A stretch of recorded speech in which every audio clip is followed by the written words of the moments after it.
Donc, le titre en français, c'est « Comment l'IA va rebattre les cartes dans les médias ». I don't know how to say that in English, but it's how is IA going to affect the media industry in a sense. This roundtable is going to be in English, mainly because we have the pleasure to have with us Jeremy Gilbert, or Gilbert, I don't know how you pronounce in the US, but I'll call you Jeremy.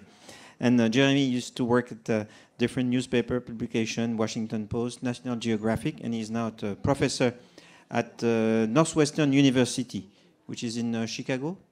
It is, okay. The idea of this roundtable is really to talk about how the AI in English, artificial intelligence, is going to impact different media. And we have a different media here. We have just here Benoît Loutrel, who is a member of l'ARCOM, which we used to call le CSA, which is in charge of regulation of media industry in France.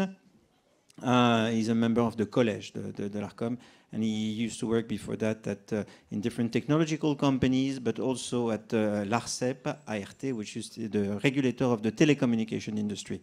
And he's an engineer by background. Jeremy, I've introduced you already. Next to you is Hélène Zemmour, who works at TV5 Monde, which is a French media broadcasting all around the world, broadcast in French, but who will be speaking English today. Thank you very much. And Jérémy Gilbert, no, not Jérémy, sorry. Norbert, Maire, who is in charge of innovation and digital transformation at Médiatransports. Médiatransports is in charge of all the advertising that you see in the subway and on buses and train station, railways, train station. Maybe Jeremy, first, IA is the buzzword of the year. This year, because of about a year ago, ChatGPT came on the stage, so we all realized that we were living in an AI environment. But is this, you would say, something really new, or is it just that it's going to really have an impact now? I think when we talk about artificial intelligence, we have to acknowledge that the technology that we have today, we had 18 months ago. It just didn't have the impact and the public understanding that we do today. The question really, especially for this group, is what does the impact of artificial intelligence mean specifically for media? Because a lot of the things that OpenAI enabled are essentially tricks, that the large language models are predictive and we guide them with our questions or prompts, and they give back to us what we sort of expect, which is the opposite of what journalism should be, which is the identification of information that we didn't expect, things we did not know. And so the technology is changing. It's getting more sophisticated. It's working more quickly. It's getting better and better and better at prediction. And that enables lots of really interesting and valuable things in the long term. In the near term, we can't fall in love with the idea that it sounds like what we think a person would sound like, because that's not the same as what a person would do or say. In France, I just brought a news, it's a trade union newspaper. We have elections coming up in newsrooms this year. And CFDT, which is one of the trade unions, is asking front page, intelligence artificielle, la fin du journalisme. The AI, is it the end of journalism? In Europe, people tend to see maybe the dark side and are worried about the potential of AI. They mainly maybe see the threat. Would you say that it's the same in the US on the long term and already on the short term in newsroom and news organizations? I think all technology is always threatening to newsrooms. I presume, and I know a few journalists here, and if they're anything like the journalists that I know in the States, all journalists are unnerved by new technologies. They change how we work, they change the expectations, they change so many things about the economics of media, and yet, I think very rarely do they fundamentally threaten our profession. They change our profession. And those changes are not always easy, and they're not always positive. Some of these changes are negative and challenging. But I think we have to separate how we use automation in our sort of daily activity, a sort of human hybrid of technology, and how we talk about this idea of sort of technology as a replacement for human workers, which I think is in at least journalism, much farther off than we think it is. What technologies like GPT-3 and 4 can do to mimic news stories is not at all the same as making news stories and making new news. So I would say most activities and most roles in newsrooms are totally safe. Some activities and some roles in newsrooms will change.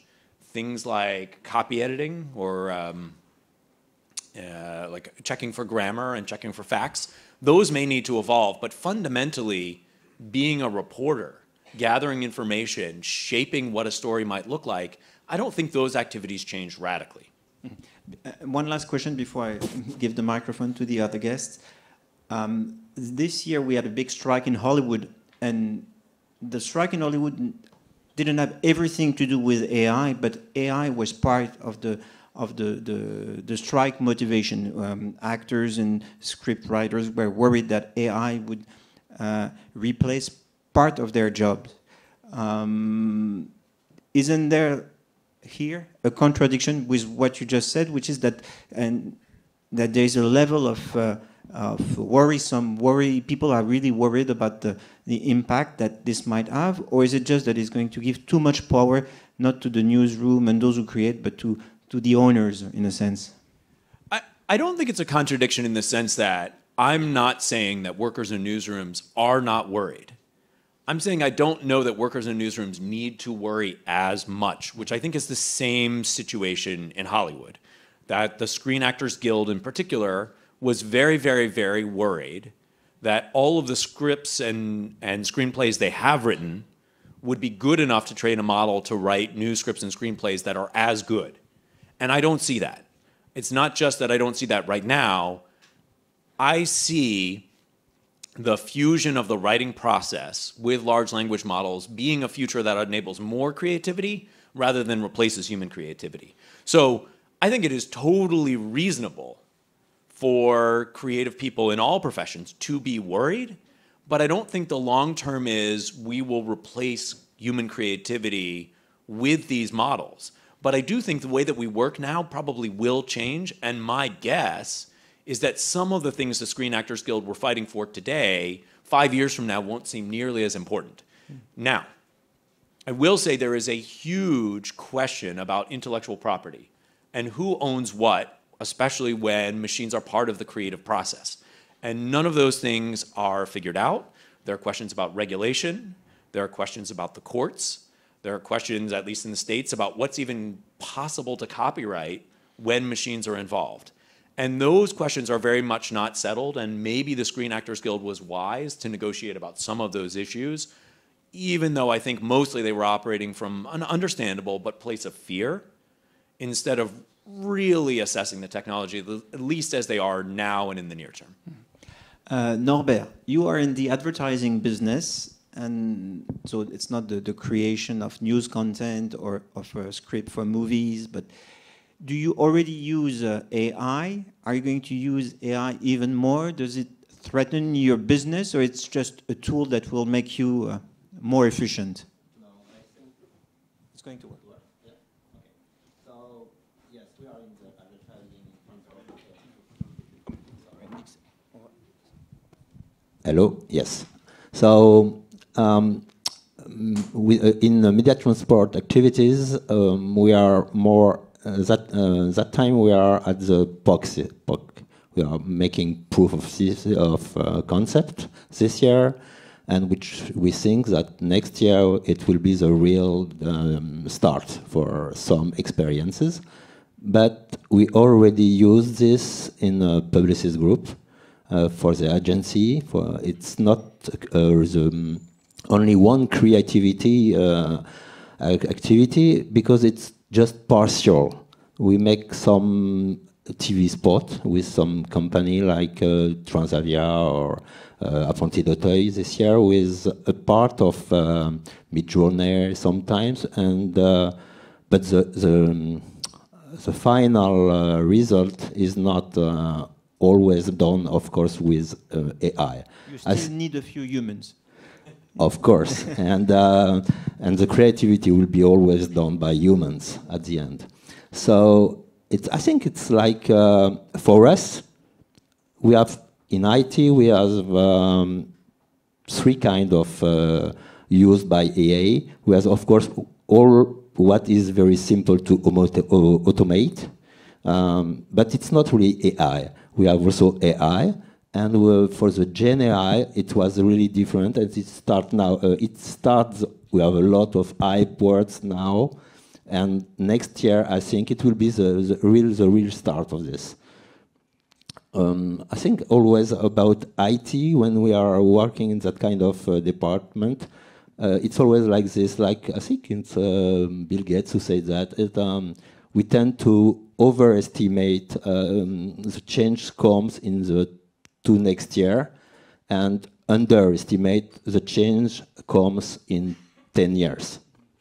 So asking for AI, it was like not bullshit word, but it's those days many people are, when you are looking on LinkedIn or every social networks, were expert on AI, expert on ChatGPT and so on. But I think it's not hype, of course, but it will be really effective in the next 3 years or 4 years. And for the advertising business, where will it be the most useful, do you think? Is to make sure that you target the right people, that you create the right content, or? I don't know if you listened to what Arthur Sadoun said last week. The CEO of Publicis. Yes, the CEO of Publicis. He said everything is done. We are a creative agency and marketing now agency, more than only ad agency as it was before. And it helped us to define and clearly know what our customers really want, and we used AI at every step to define more sharper the target, what kind of services we can offer to our clients, and it's only a part. I think it's complete. It could completed our approach, not substitute.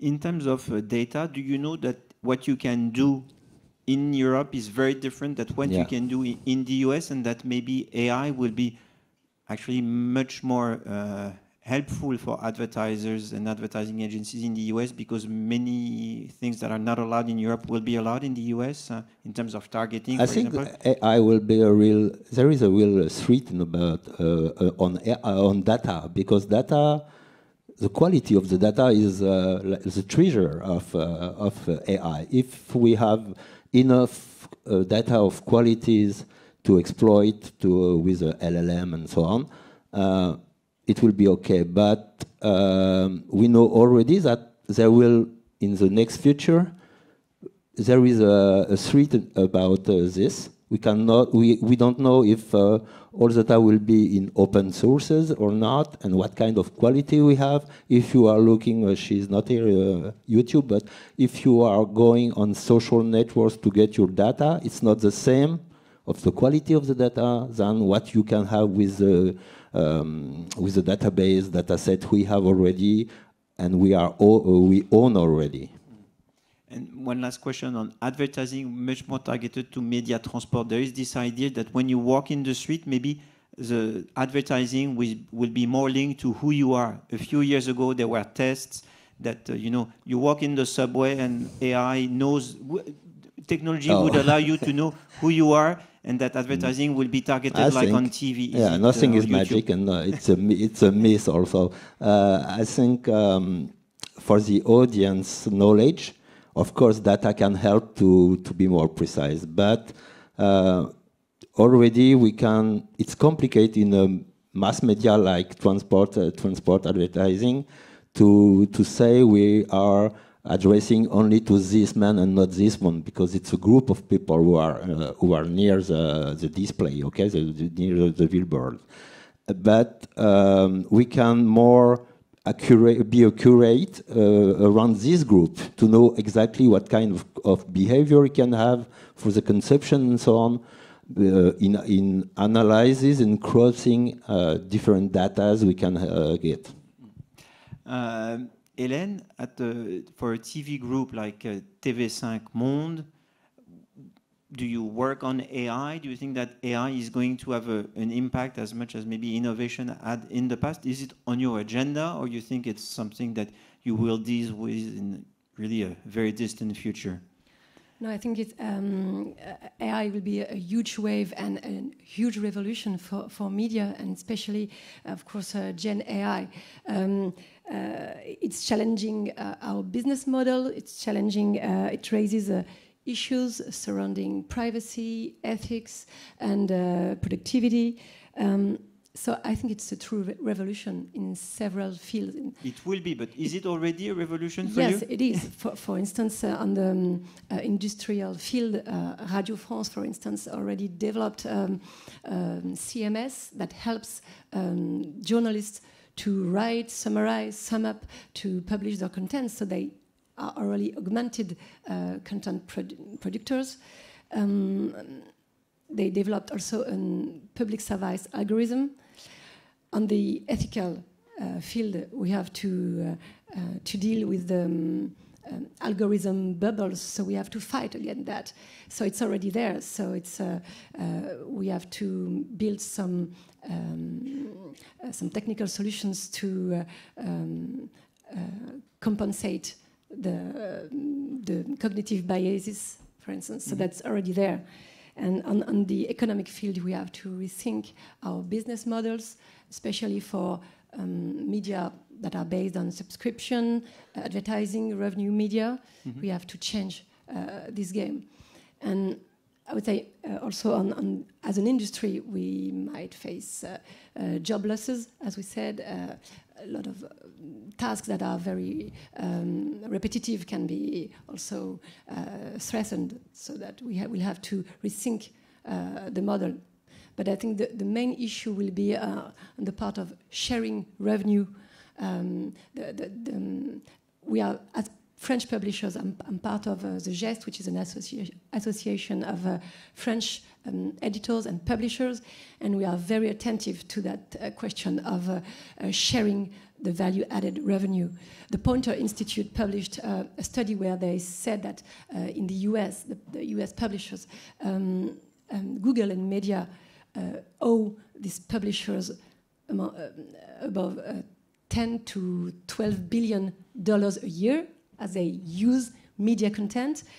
In France, Bertrand Gier, who is a head of news at Le Figaro, said it was around $2 billion a year for French media. So that's the main issue. That's definitely, bots, they use media content for free, and it cannot be like that. I mean, we have to negotiate with the gatekeepers, the actors, to find a fair sharing deal on that. So I think these economic and regulation issues are the core for media. If we want to remain competitive, invest in R&D and invest. Yeah, I don't know if there is the same debate in the US, Jeremy, but in France, it's true that media companies who create content are worried that the algorithm of the AI will just take all our content without paying for it, and there is this debate.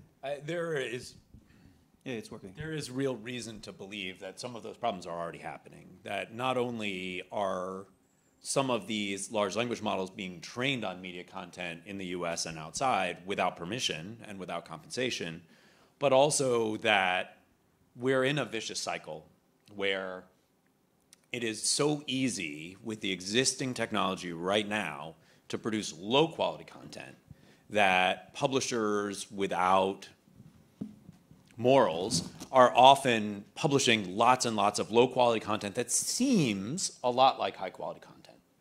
And that puts us in this trap where Google struggles, or other search engines, to know how to rank those low quality stories, which forces them to try to find other ways to satisfy customers, which leads them to use generative AI to summarize higher quality stories, which doesn't send traffic back to news organizations. So it's sort of twice affected, once in training the algorithm that then summarizes the news you are producing. So there are huge challenges there.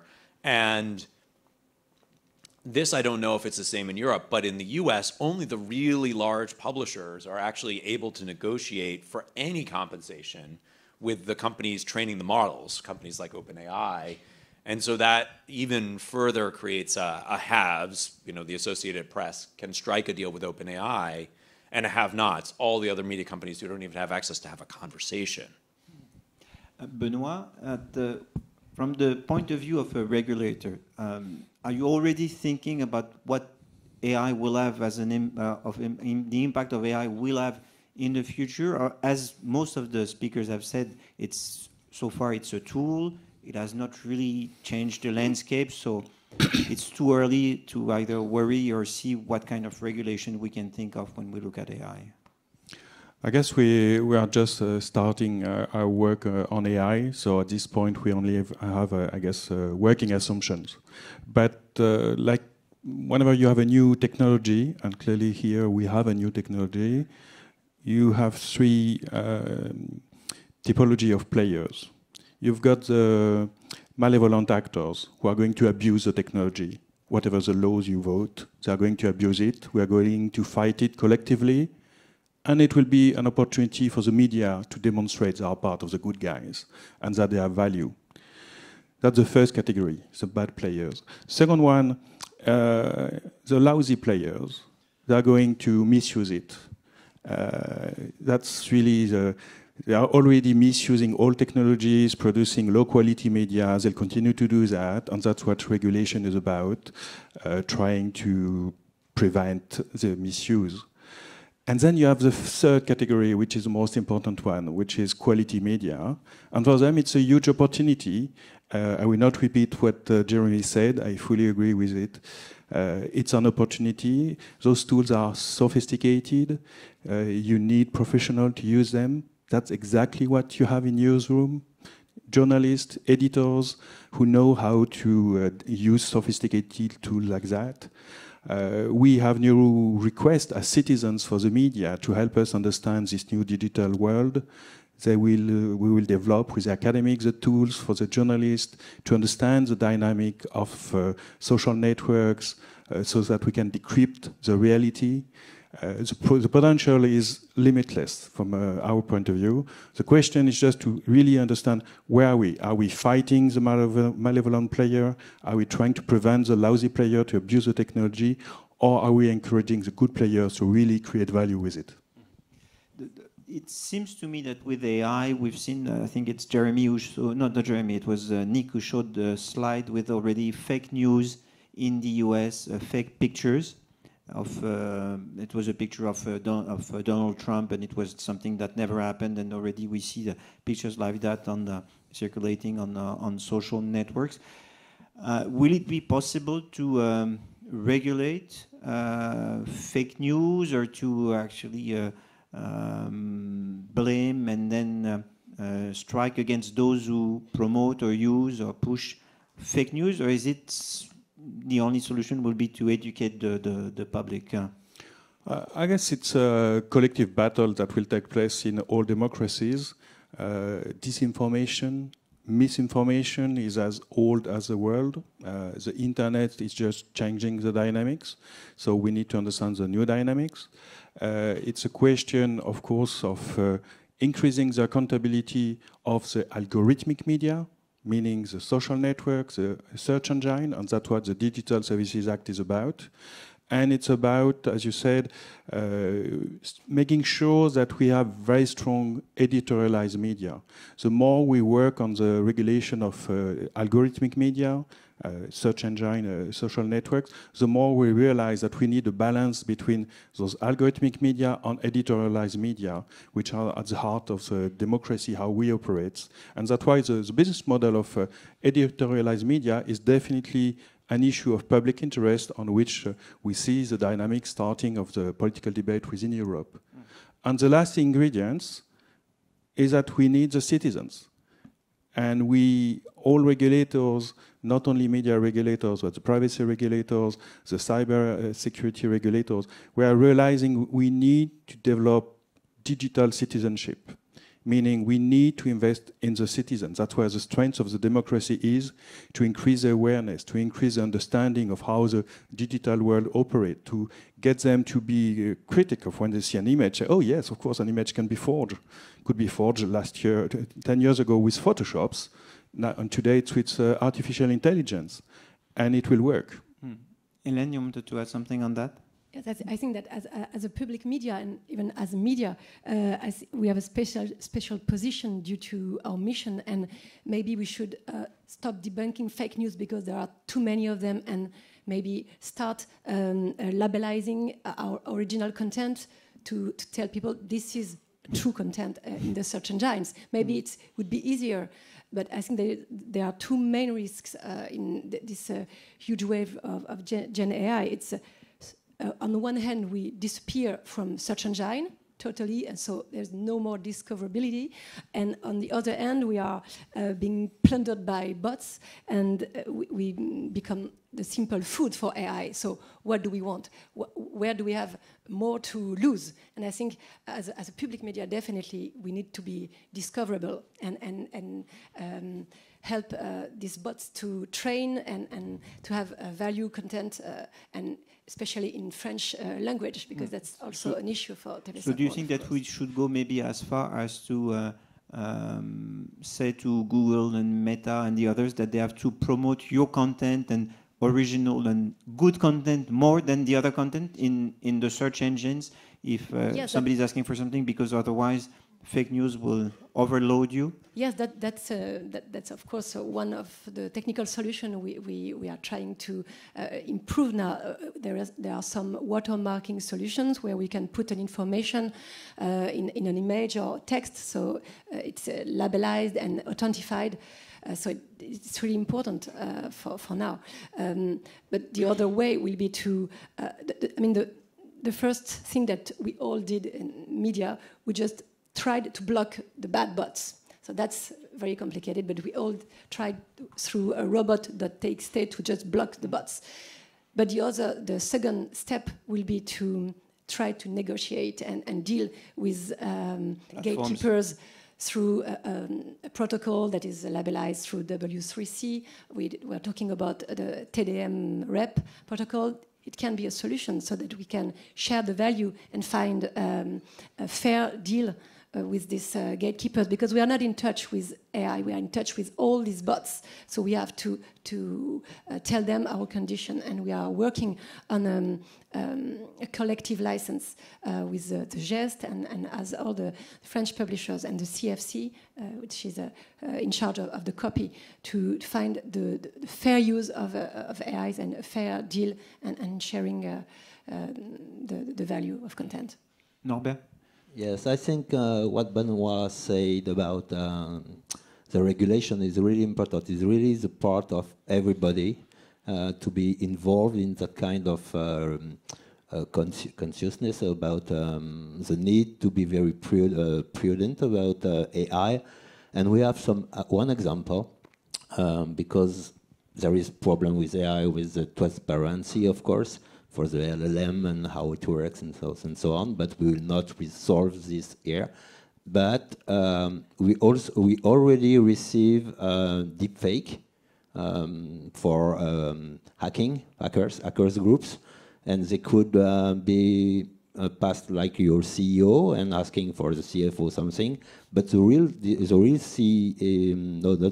fake CEO ask in a deep fake on Teams, for example, a ransomware. So everything now, we are going fast, we are very involved in all the security, cyber security, but it's also the problem of everybody to be formed, to be training. I think one of the solutions is to all enterprise, because enterprise could be very good motor for this, should make ongoing training about what kind AI, Gen AI, of course, be really interesting or not, and what is dangerous. In the advertising industry, do you think that your priority should be to have some kind of a self-regulation when it comes to AI and data? Otherwise, regulators will impose a much stronger regulation, or is it possible to have? I think it's different between US, Japan, and Europe. In our company for public transport, so it's also near public. We have already a lot of, I say, rules, decrees, law we should taking on for our advertising. Okay, so perhaps Général can help us to sort different problem with a billboard or not. But for what you said, I think in Europe but not only, because at Bletchley, not long time ago, 28 European and US and China and so, put some basement for regulation, not regulation, but to be aware about transparency, cyber security, biotechnology, and so on. I think it's a first step, of course, but it should improve, and next one will be perhaps with a different state or association, because it was government, but also enterprise at Bletchley. Benoît, you think self-regulation will be enough, or at one point there will be a need for a stronger regulation than what the equivalent of what we've had in the last few years on the data in Europe?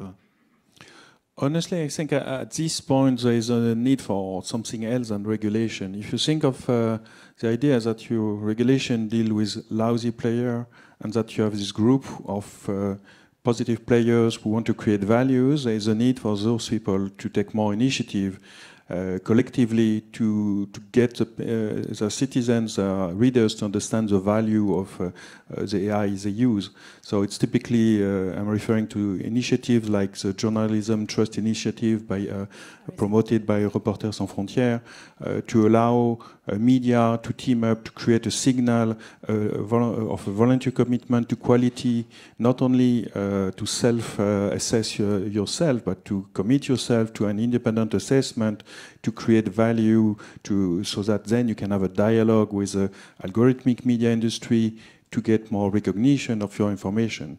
And I guess, because there's a huge potential with AI, but at the same time the AI, it's digital, so it's not material, so you have to make an additional effort to create the trust. You have to clarify what is your AI strategy, formalize it within your company, have your internal control, subject it to audits, to independent assessment, so that your value can be recognized. Because it's, well, I guess everybody over the weekend has, if anybody had forgotten about counterpart risk, this thing exists. So clearly, there's some more homework to be done, and you don't need regulators to do that, especially when you want to go for the high quality. Industry initiatives are more powerful. Jeremy. I absolutely agree with that approach, but I would say, to me, government or sort of trans-government policy plays two potential roles. So we've talked mostly about how do we try to stop malignant actors. I think we started to talk a little bit about what should we do for the well-intentioned. And I think one piece of that is there is tremendous amounts of private investment in these technology companies, and there is not nearly enough governmental, societal investment. And so we need to enable the people who have good intentions around this technology to have the resources they need to try to improve and produce the kinds of technology that are beneficial for society. Mm-hmm. Next year, keep the microphone. Next year will be a big presidential election year in the US. A few elections ago, everybody was talking about data. Last election, people were talking about social networks. Everybody expects that this year will be an AI election. Is it just journalists who like to write an article to talk about this, or do you think that it's actually going to be a trend and that it might have a significant impact? Because in the past, we said that data and social network had an impact on the outcome of the election. I fear that the impact of generative AI on this election will be calcifying already hardened attitudes about partisanship in the US. That what it will enable is people to choose to believe, not that they actually believe, but to choose to believe negative things about their opponents or positive things about the side that they're on. And we see this already. The images you're referring to about former President Trump actually came out in a primary. So it was some member of his own party attempting to hurt him by making fake images about him. And I do think that we are at this very dangerous point where the technology is farther advanced than the skepticism of the people viewing the imagery or the media that's created. And I think that's the big risk. I think two things could happen. These attitudes could harden. And in the States, already relatively low voter turnout might go down further if there's just a stew of negative information, some real and some not. And that is really troublesome, and I don't see in the short term a solution for that. Yeah, no solution for that.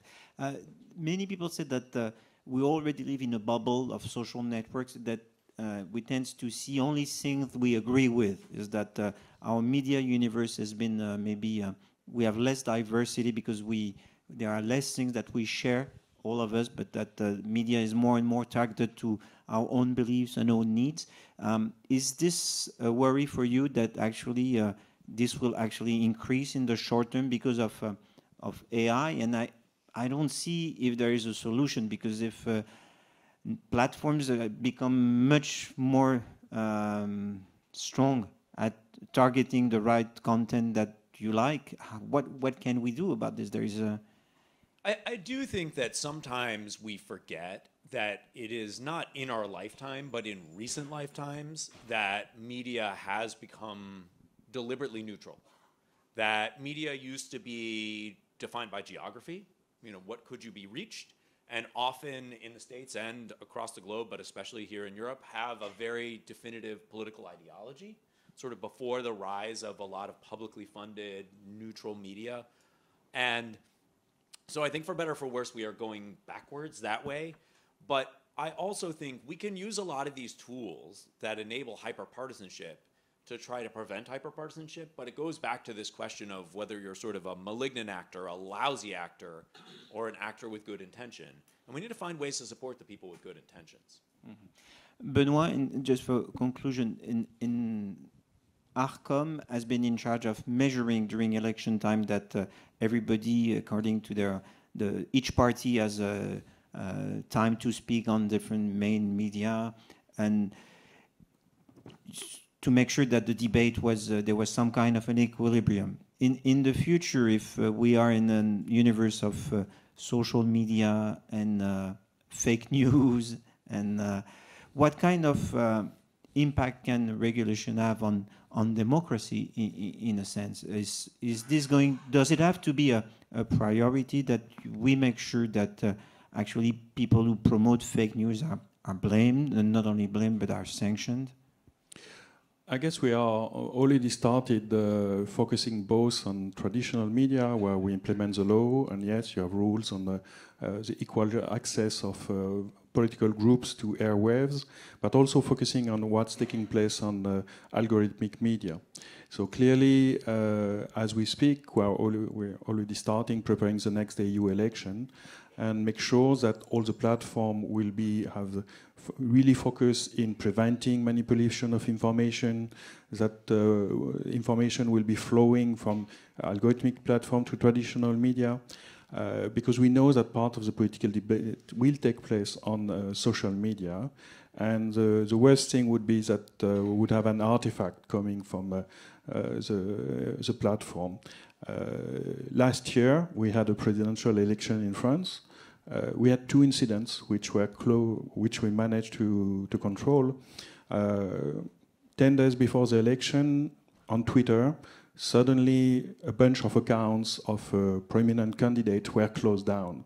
Immediately it was a bloodshed on Twitter saying, oh, what's taking it? Censorship.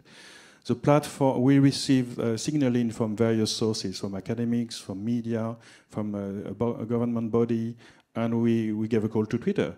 And they were expecting our call because they knew they had an obligation of being active and monitoring the platform say, yes, we have seen the issue, and they told us we screwed up, we are going to fix it. It was an algorithm that was not working properly. And we told them, no, you are going to fix it, and you are going to be transparent. You need to disclose information. And eventually they did it to traditional media, and it was a non-event. And that's typically the kind of things we are trying to get them to be really focusing what's going on the platform, make sure that everybody understands the dynamics of how we debate in an election period. And I'm sure that this activity will continue going forward as the political debate is taking place more and more on traditional media and on algorithmic media. You said there were 2 incidents? So there was one interesting, I was thinking, Rice was there from YouTube. A candidate made a political advertisement on YouTube and breaching copyright laws. So the video was taken down by YouTube according to their own standard. But of course, on YouTube, if you do that 3 times, your channel is closed down. So believe me, YouTube was really happy to have a regulator because they knew that if they had to do it, they were willing, hoping that somebody would help them explain that that was the rule. And we're trying to take that into account, and we're going to reach out to the candidate for the EU election, remind them that there's rules on social networks, and we're asking them to enforce the rules, and they have to factor that into account, and we'll make sure that the media understand it also, because we need to have everybody to understand how our information space operates, make sure the debate is on the right issues, and not on artifacts coming from the social platforms. Thank you very much. Thank you to the 4 of you. We are going to have a short break, and then we'll come back to talk more about climate change and how we can cover that in the media industry. Thank you very much. À tout de suite.